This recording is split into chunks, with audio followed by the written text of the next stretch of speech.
We often see stories of invincible warriors with superhuman abilities combating monstrous threats, but are the days of super soldiers nearly upon us, and could they be the biggest threat of all?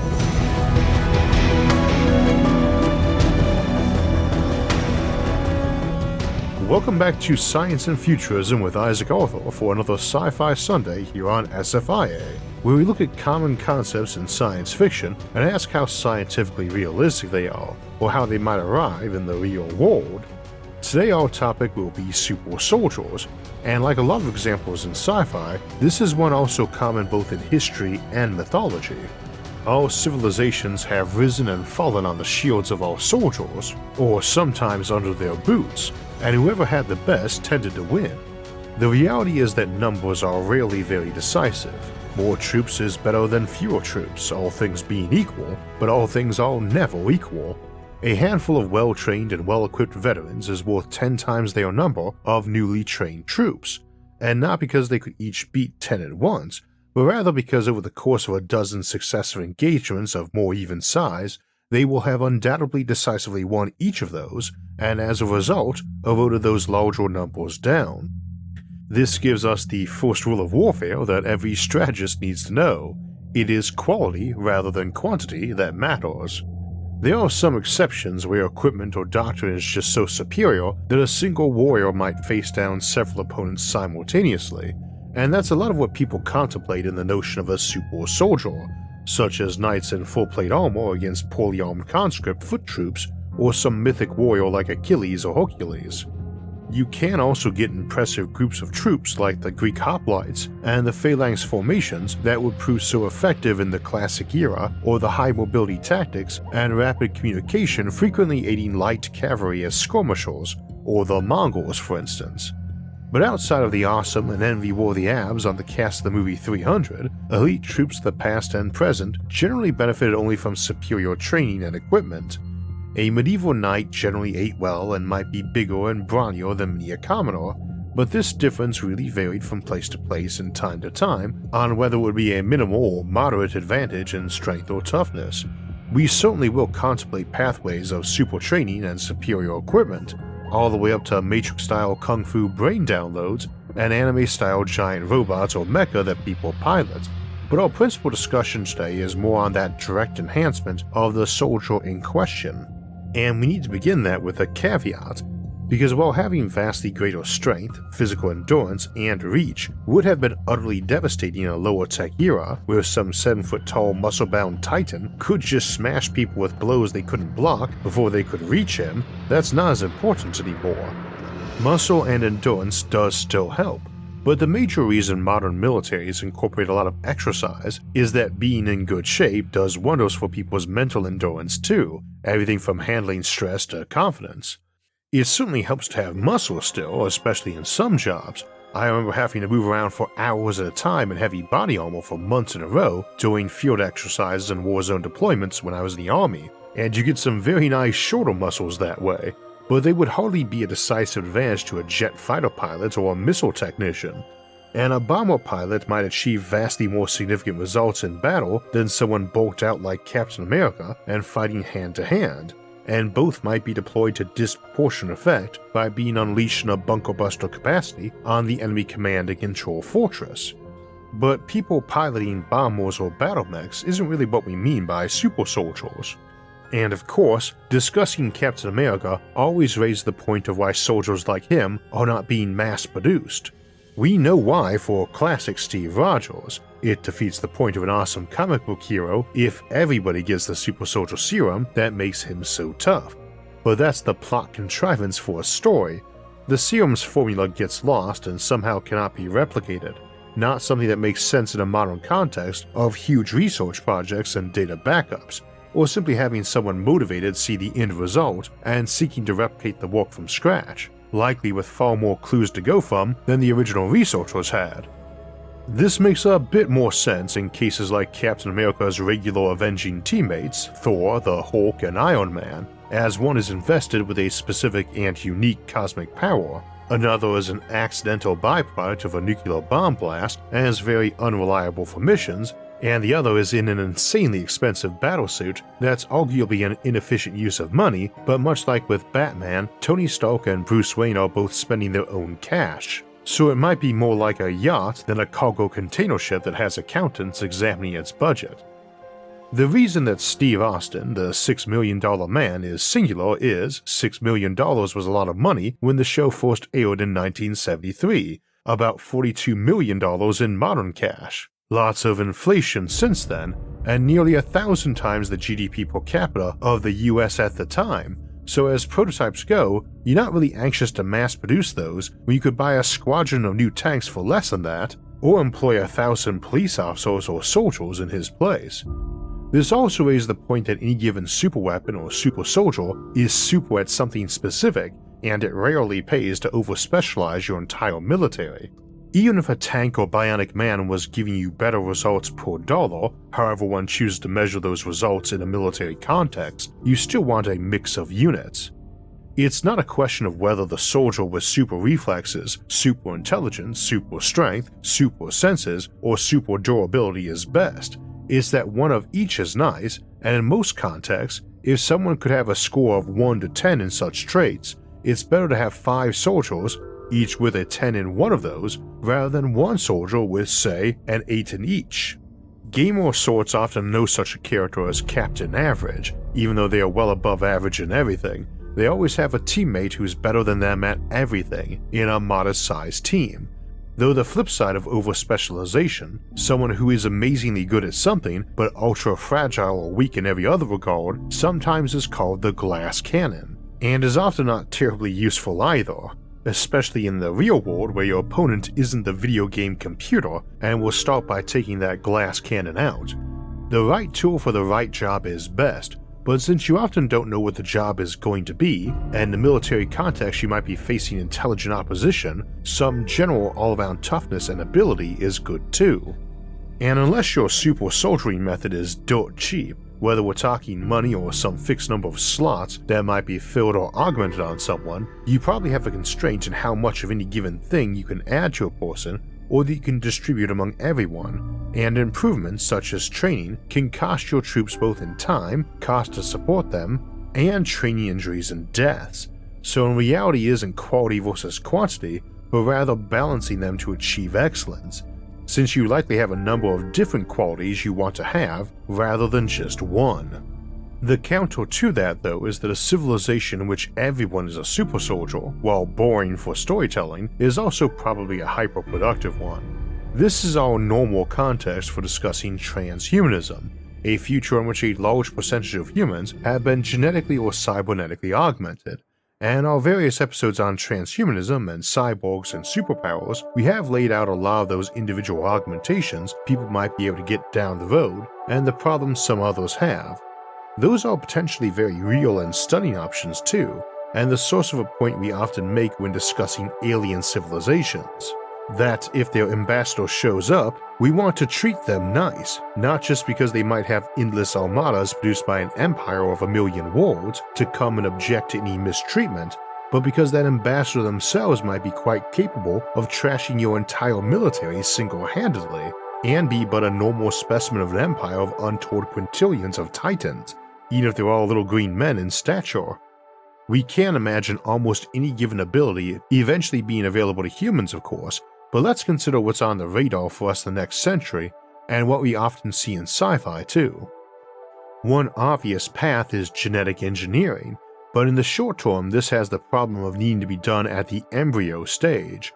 Future technologies might allow us to completely alter the DNA of every single cell in an adult human, several trillion in number, but at the moment we are more limited, and those adult alternatives are further off.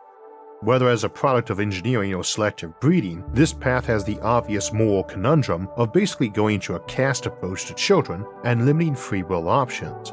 If you have some traits you want in your military, but not in your common populace, then you do not want them crossbreeding much, though if you're essentially a ruthless autocrat looking for ideal citizens to govern, there's not many traits that the stereotypical ideal soldier has that you wouldn't want those citizens to have too, like endurance and a tendency to obedience. I'm not really sure why you would particularly want soldiers who are vastly more obedient than modern ones anyway. A cheerful willingness to obey any order without hesitation is not really all that beneficial compared to your typical professional soldier's normal discipline. And armies don't generally rebel either, their commanders do, so it is typically your generals and higher ranking officers you need to work to keep obedient. Taking all that into account, it's not a bad path if you want very elite troops starting a specialized training at birth from a genetically tailored group.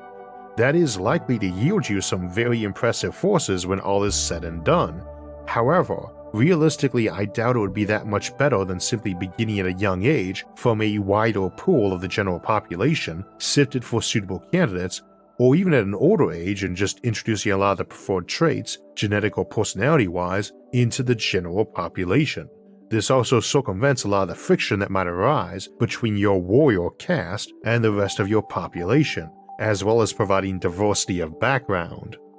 Diversity as a problem-solving trait is very important strategically, because if all of your troops are borderline clones, or literally all clones, they can be a lot more predictable, and maybe more to the point, you're losing a lot of innovation options. As an example, if none of your soldiers are scientists or engineers, you probably aren't likely to see much innovation in weapons and gear, and vice versa. If your scientists and engineers have no experience on the battlefield, they could focus on inventing and optimizing things that don't really matter. They just don't have the relevant background to be daydreaming up good improvements. People can get in quite a rut without new perspectives being added, and just saying that's how stuff has always been done. In that case, no soldier stops to think about adding rubber soles to boots because all they know is that any decent soldier knows how to take care of his old leather-soled boots, and so they'll stay in good shape. Or they never think to add ibuprofen to the kit because they think soldiers aren't so weak they need a painkiller. Meanwhile, the engineers are over-engineering rubber tires, and since they've never marched a day in their life, they might never think to make that addition to footwear. That hardly means standardization doesn't have value, or that raising your troops from a young age in isolation doesn't either, particularly if you're using them for rebellion suppression a lot. Though the flip side of troops raised in isolation away from the civilian population is that while they may have no empathy for the locals don't have empathy for them either. And so your rebel elements aren't likely to have any reason to hesitate in killing or torturing your troops if they get the chance, whereas even a fairly ruthless rebel faction at least has to worry about the main populace turning against them for what they did to someone's son or daughter, whose only crimes were duty and loyalty. What's more, your super troops bred for war and kept in an isolated camp their whole life might be easily fascinated by the outside world, and incredibly gullible too, especially if you're aiming for the cliché mindless grunt. And that is another aspect of super to be considering, because while raw IQ is handy, and street smarts is a bit of a nebulous concept, you do not want to be overlooking that or wisdom, experience, creativity, and so on, because your enemy won't. Your enemy is not going to try to find a way to beat you at your own game. If you got the finest heavy cavalry who ever charged across the battlefield, then they're going to run away into a dense forest full of ditches, spikes, and deep mud. Though at the same time, the notion that you can't use the same trick twice is exaggerated. If it's a good trick, you can use it over and over, and even turn it into standard doctrine.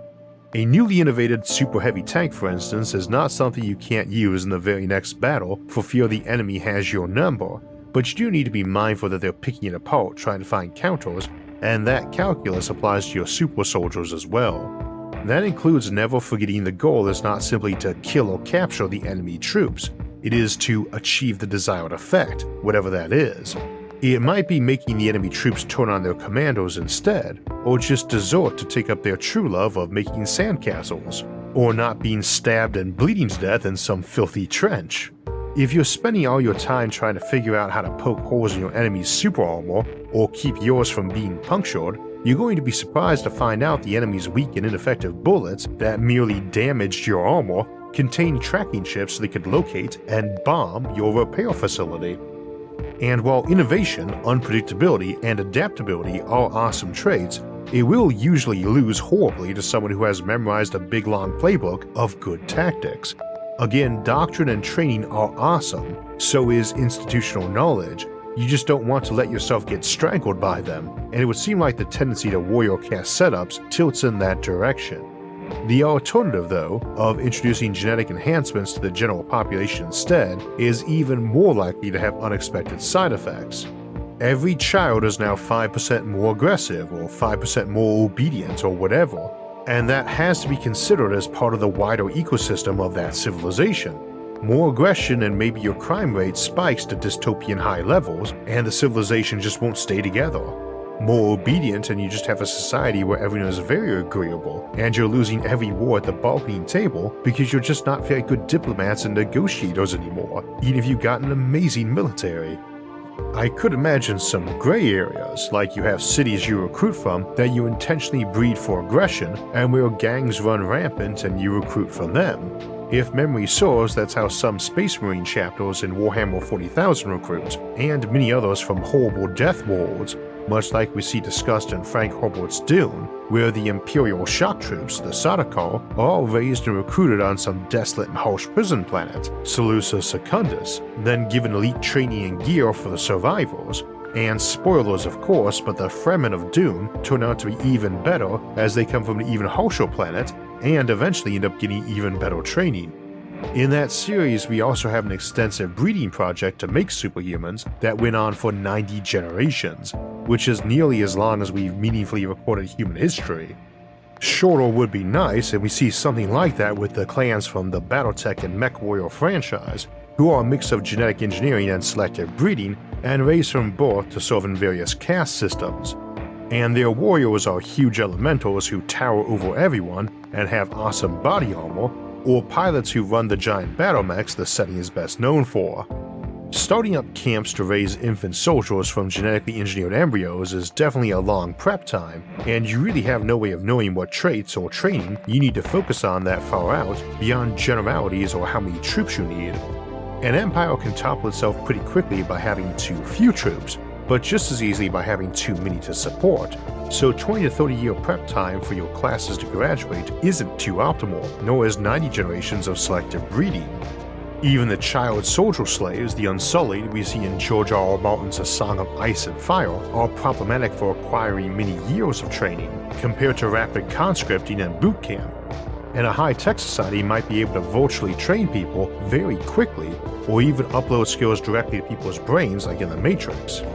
I mentioned Warhammer 40,000 a moment ago, and in that setting we see the Astartes, the Space Marines, who are created by having 19 engineered organs implanted into them when they're adolescents or young men, over the course of several years, which includes lots of training and conditioning, and even brainwashing. They get a range of abilities from being about half again as tall as the typical human and stronger than an Olympic bodybuilder, to some weirder ones like being able to spit acid, though with the secondary benefit of being able to digest just about anything for food. And while they have definitely had a power creep over 4 decades of game and stories, the original notion wasn't that they were the toughest thing out there, but rather a very tough thing that could be mass-produced cheaper, faster, and more reliably than some of the other methods.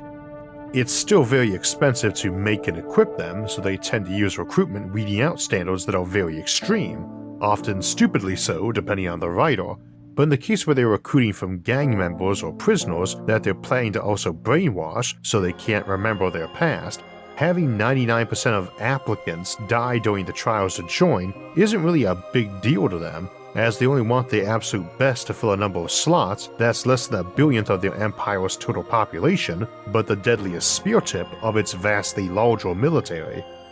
That setting is always an impressive mix of the utterly fantastic and ridiculous, with occasional bits of surprising realism, so I don't want to spend much time on its specifics, but the notion of specialized and implantable organs does make a lot of sense, and if you're supersizing an adolescent in their growth phase to be huge, then maybe you've got more room for extra bits like a second heart, or to cover their bones in adamantium or lace them with graphene, or whichever. The second heart definitely does make sense. That's definitely a vulnerability, and not just in the obvious way. As I mentioned earlier, the biggest reason besides tradition that militaries still focus a lot on physical exercise is that all that improved cardio and associated chemistry, like endorphins, just makes people better at handling stress and keeping morale high. So replacing or adding hearts or adrenaline or dopamine producing glands might have some huge effects, as might simply using drugs on the soldiers. It's worth noting that a second heart doesn't help for blood loss though, and that more ideally you'd rather have several smaller secondary hearts throughout the system as pumps, though that would be harder to accomplish I assume. There's a comic book where Magneto, Master of Magnetism, gets his heart ripped out by Thanos' grandfather, and instead of dying, he's able to prove he deserves his sobriquet by keeping his blood pumping and inside his body by magnetically controlling the iron in his blood cells, which is both a reminder how impressive mastery of a single talent can be once you know all the tricks, and a good reminder to writers to be careful to contemplate some of the additional options some new power or technology might include that might wreck the setting, once your fans think of it and start wondering why ships in Star Wars don't try ramming each other at hyperspeed more often.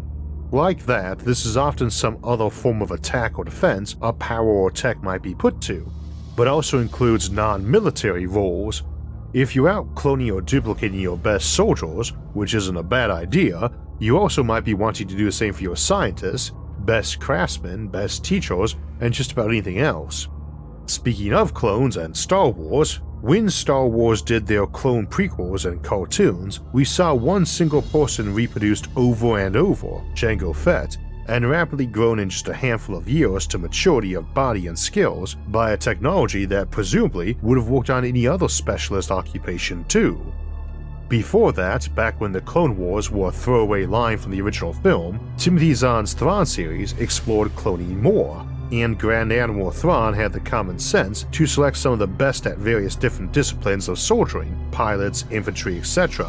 One single super soldier versus duplicating your 10 best pilots, your 10 best tank gunners, your 10 best light infantrymen, and so on. This better approach and common sense is why so many of us love Thrawn as a villain and Zahn as a writer. It is worth noting though that life is not a point-buy system for mental and physical attributes in some role-playing game, so there's no reason strength has to come at the expense of intelligence or charisma or dexterity or constitution. If you've gone and isolated the various genes to make someone 7 feet tall, prone to living over a century, having an IQ over 160, being physically beautiful, and so on, then there's no reason why you wouldn't include that on everyone. And someone who has all that going for them, plus bionics or super education, might actually be the best pilot, tank gunner, infantryman, and everything else you're looking for too. In which case, yeah, you should duplicate that single person, not the distant runner-ups. But you could have duplicated that person when they were, say, 20 rather than 30 and had a dozen 20-year-old copies each specialized in something else, and then duplicate them instead. Now I say duplicate instead of clone because cloning is usually meant as creating someone's genetic twin who then needs to be grown and educated, not a copy of their mind and memories, which we usually call duplication instead, and typically presume some digital uploading and scanning of brains. Though you could also replicate a classic meat brain with copy neurons and memories with nanotech too.